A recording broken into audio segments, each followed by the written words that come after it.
ব্যাপার।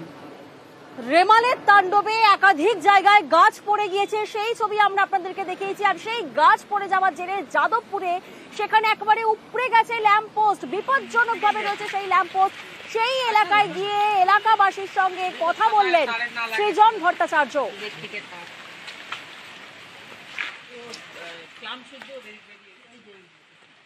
106 নম্বর ওয়ার্ড যাদবপুরে। তো সেখানে খবর পেয়ে এলাম, দেখলাম একদম ল্যাম্প পোস্ট, লাইট পোস্ট উপরে গিয়েছে এবং গাছ যেভাবে পড়ে আছে রাস্তায়। তো সেগুলো প্রশাসনকে বলেছি, প্রশাসন কিছু ব্যবস্থা নিচ্ছে, আরও ব্যবস্থা নিতে হবে। এখন তো এইটা ঠিক দলমত নির্বিশেষে সবাই মিলে কাজ করতে হবে। যেভাবে ল্যাম্পপোস্ট পড়েছে তাতে করে বড় অগ্নিকাণ্ড, বড় দুর্ঘটনা ঘটতে পারত। লাকিলি, থ্যাঙ্কফুলি পাড়ার লোকজন, যে বাড়ির ওপর পড়েছে সেই বাড়ির লোকজন সেফ আছেন তারা।